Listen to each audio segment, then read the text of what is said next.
G'day guys and welcome to this episode of Aussie English. Today I have an amazing episode for you guys. Today I chat with bull rider Ruth Vogelsang. Hopefully I've said that surname correctly. Ruth Vogelsang. So I saw her the other day on ABC News. There was a story about her and her taking up the sport of bull riding in Australia and also competing over in the US. So I thought, as we had spoken recently about bronc riding, buck jumping and bull riding in Australia and Australian history, it'd be amazing to get Ruth on the podcast and learn about how she ended up doing this incredibly insane sport. At least in my eyes, it seems just absolutely crazy.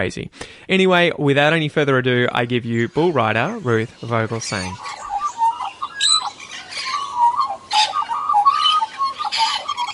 Yeah, I got into it just by seeing a paper and article at work. An article in the paper at work, and and I just thought I'd give it a crack. It was just a bull riding clinic, and and so I just wanted to give it a crack and kind of got the passion for it there. Yeah, rode 2 bulls in the clinic, had a great time, loved it, and then went and competed in the rodeo like the next weekend. Yeah, far out. So, all right, starting from the start, Ruth, you're from WA. How did you end up in Kununurra? I'm actually from South Australia, but I've been working and travelling for the last 10 years. So after uni I went to Alice and then cruised around WA, up the WA coast, and then made my way to Kununurra. And what are you doing there at the moment for work? So I'm a medical scientist, so I work in the hospital. I was totally expecting you to be like, oh, I'm working on a ranch, or just on a cattle station, just part-time or something. I was like, that's how she ended up doing the bull riding. Yeah, no, a lot of people think that, and that's fine. But that's also what I love about it as well. It's so different from my job, and it couldn't be more different really. But it also kind of takes me back to my roots as well. I'm from the country, and so I love being around cattle and livestock. So yeah, it's just great to have the opportunity to get back into that kind of scene again. So what was it like when you first did it? And was it something that you'd wanted to do for a very long time, bull riding, or was it just that opportunity came up and you were like, you know what, screw it, I'm going to do it? Yeah, pretty much actually. So I'd done Spain a couple of years beforehand, and when I was over there I was like, man, I'd love to just ride one, And and when I came, that opportunity kind of presented itself, but in a really safe environment. So at a clinic, not just going to a station and jumping off one in the paddock kind of thing. So yeah. Man, I wouldn't be keen to jump on one wherever it was, but how do they make it safer at something like a clinic in terms of, I guess, building you up from just being, your average medical student to being someone who can hold onto a bull for hopefully 9 seconds, right? What are the steps in between that? Also, particularly safety as well. So, they've got the gear there. I just borrowed it off of some other the fellas there that have done it before. So, the vest and the helmet and how you put your hand in the rope and how you get on safely, off that's not really voluntary. It just happens. Are there tricks to it though? Is there a way of getting off it safely if you see that you're about to be dismounted? The first thing is to get your hand out of the rope. That's the number one. There's not dragged along. But then obviously, trying to land on your feet. So, just flick your leg across as it's going up for a buck, and that's generally the safest way. Then you get enough air to be able to land on your feet. Does that happen very often, or is it most of the time not as easy as that? That's only happened once or twice, and I've literally there like a freaking champion after I've done it. It most of the time never happens like that. So what was that first ride like? I assume it was at the clinic that you actually got to do a proper, I don't even know what you would call that specific moment where you get to actually try and hold on for 9 seconds. Is it just called a ride? Yeah, so just a bull ride, and it was freaking amazing. I'd never had a rush like it before, and especially because I didn't know what I was expecting as well. So I had no expectations, but just the adrenaline was huge. You couldn't off my face if you tried. Couldn't slap it off my face. So yeah, just really enjoyed it and really enjoyed hanging out behind the chutes and helping all the other fellas put their ropes on, and I just really like working with cattle and working in the backyards. So how do they end up getting these kinds of bulls, I guess, aggro enough to be able to do this, right? Because they're not your just average bull that they've just pulled out of a stockyard, right? They're specifically bred and quote unquote trained, I assume. In America, they're all very well trained and bred for it. But in country Australia and specifically the top end, or not specifically, I guess it happens everywhere, but a lot of our ones here, like, they are scrub bulls, so they are actually wild animals. Oh my God, really? So they're not even just off the ranch or off the cattle station, they've actually gone out of their way to find a feral one that's never had a person anywhere near it, and then they're like, just jump on top, we'll see what happens. Yeah. They get mustered into the yards out on whatever station they're from. They'll get a flank rope on them, see if they can actually buck. And if they can, then they'll be like, righto, you're going to the rodeo. So what happens, it's a bit of a letdown if it can't buck properly, I take it. It just gets out there and you're just like, yeah, too easy, 9 seconds, boom. Yeah, pretty much. So the goal is 8, actually. Yeah. Okay, 8. Not 9, but yeah. So, but most of the time they're all pretty good, and like once you put a flank rope on them, like that'll generally get them to buck. Plus, having a person on them, like it's not like they're a horse, it's not like they're saddle broken, so nothing really wild, or and even most horses, like they don't want a person on them. So the game's to get them off. And have you done both? Have you done buck jumping or bronc riding, as it now called in Australia, where you're on a horse, or? Yeah, no, I've never done that, and I don't think I ever want to. Bull riding is enough for me. To me, saddle bronc is way more dangerous. Really? I was totally expecting it to be the other way, because the bulls obviously look a lot larger and like they would screw you up with their, with their horns and everything. But it's way worse on a horse? Is it because they can buck more powerfully or something, or? Yeah, you'd kind of like, it's each to their own. Like a heap of bronc riders would never get on a bull, and a heap of bull riders would get on a bronc. Like we've all got our preferences, I guess. But yeah, it's I just think there's more things to get. Personally, for me, I just think there's more things to get caught up on. Like okay. Caught up on a bull rope, whereas saddle bronc you can get caught up on the rope, on the stirrups, on the girth, on the back strap. Like, I don't know, there's just too much going on. And so what can go wrong? So what are the things that you kind of have to have in your mind when you first get put on the bull and it's about to be let out of the stock or the cage, right? Can go right. I guess the initial one is in the chute, so it's really important you've got a good chute procedure where you're not hanging around, you're not disrupting the bull too much. Like you get on there, because the more time you're in there, the more, you don't want to stress the animal out, you don't want to hurt the bull, you don't want them to, get angry or upset. The whole point is to get in there and get out. And then, so pretty much being efficient with how you do your chute procedure by getting in, making sure, like, and a lot of the time as well, like, you've got to let the animal know that you're there. So, putting your feet or your hands on its back just so, it knows that your body weight's coming, rather than just all of a sudden just jumping straight on the poor thing. But yeah, so, and then getting in, being as calm and smooth movements as possible. So you're not doing any jolting movements to upset the animal, and and then once you're out, just as soon as you come off, to get out the bloody way. So have you had any close calls where you've seen your life flash before your eyes? Yeah, so my first real close call was in Noonamar up in Darwin, and I came off and I could still hear him really close, and I could hear him coming, and I was already getting up anyway, and I took off. So, yeah, I did sprints as a kid and, when I was growing up, so I really needed those skills. So was a lot of the training as well obviously not just holding onto the ball and trying to see that you can maintain that, but also obviously dismounting and then getting out of there as well? Or are you just you just leave that to take care of itself when and if it happens?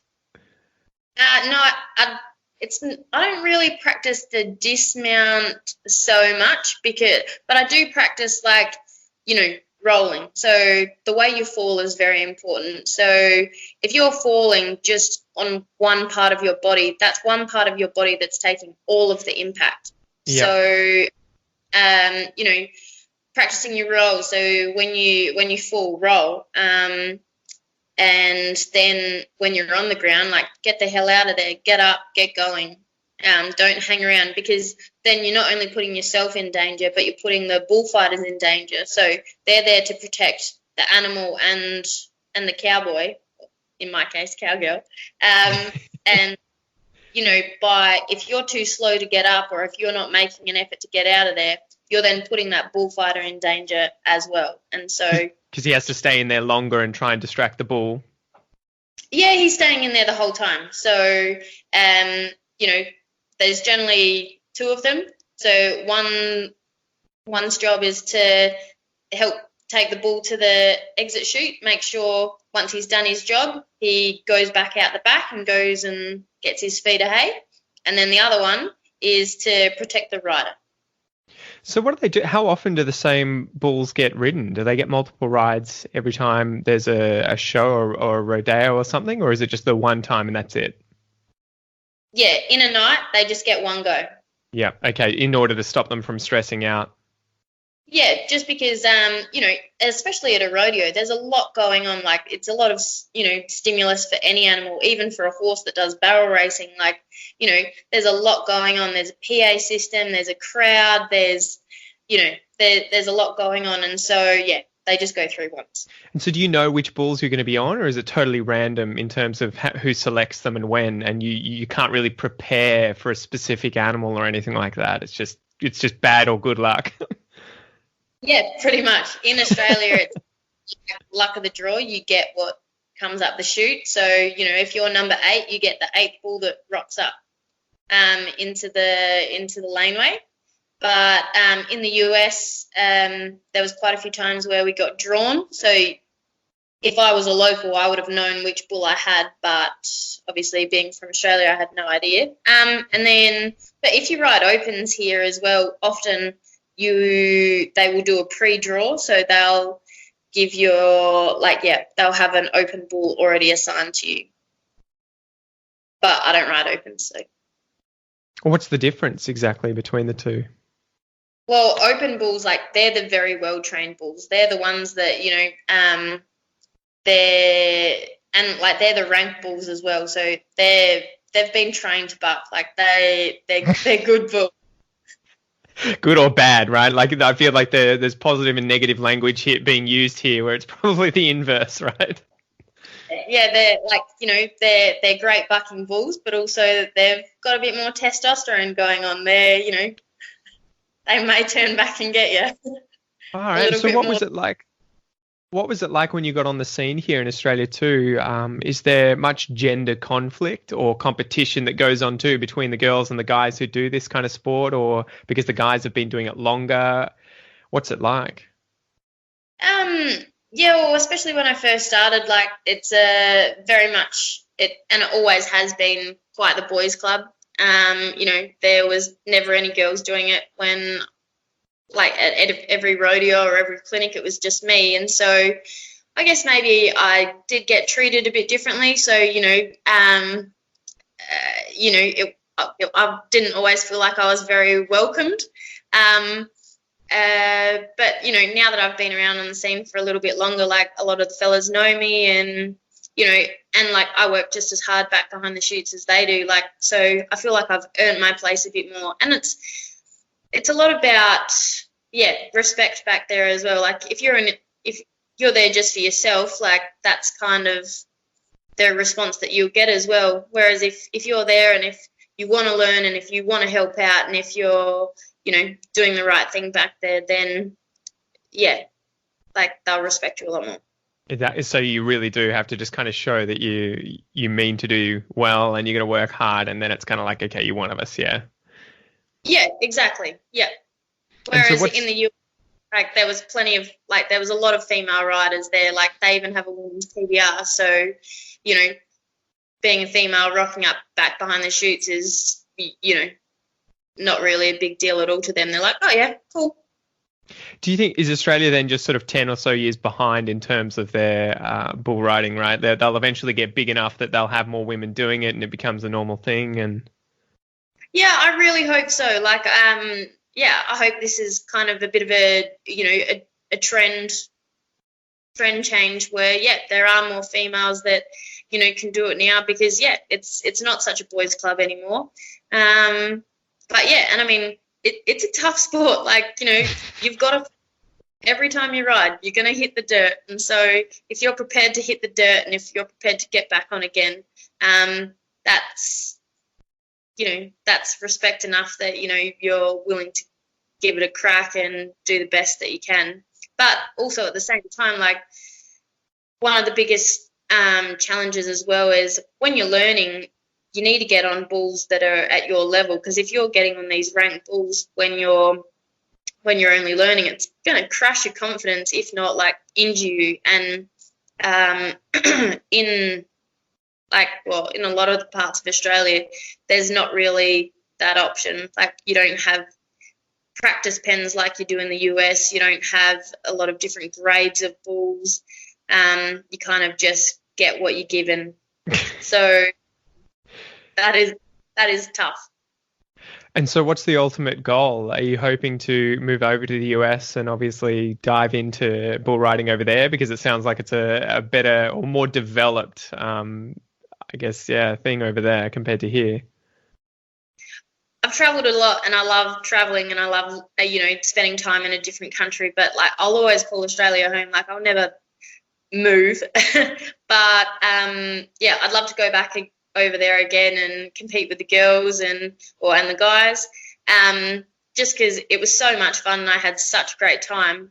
But yeah, like, I'd still come back.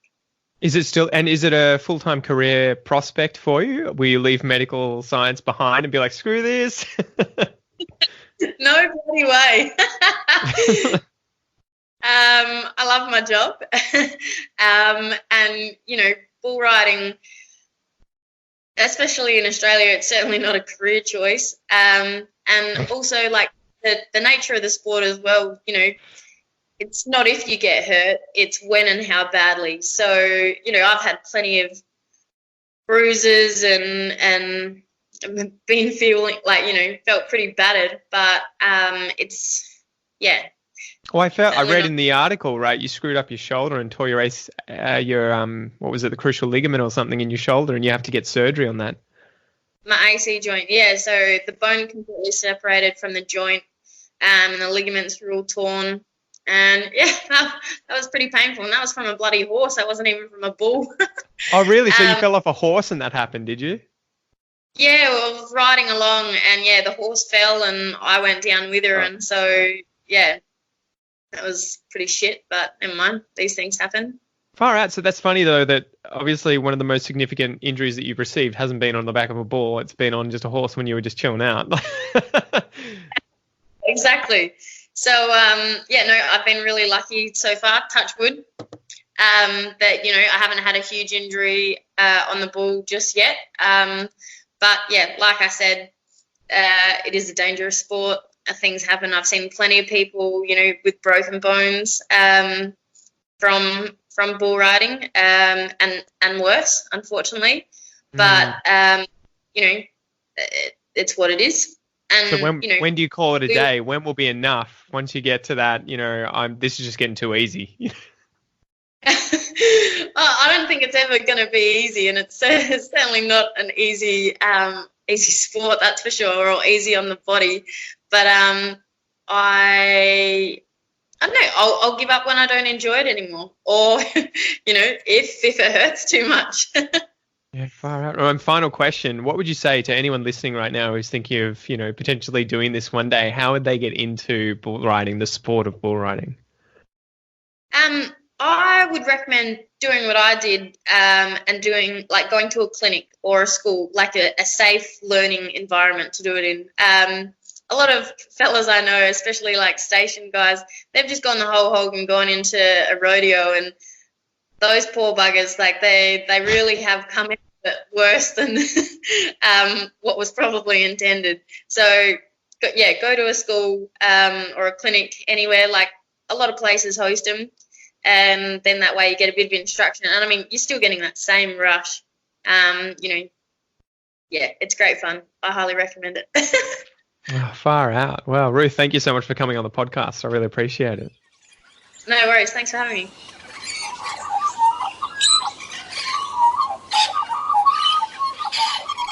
All right, guys, I hope you enjoy this episode today with Ruth Vogelsang. Thank you so much again, Ruth, for coming on the podcast.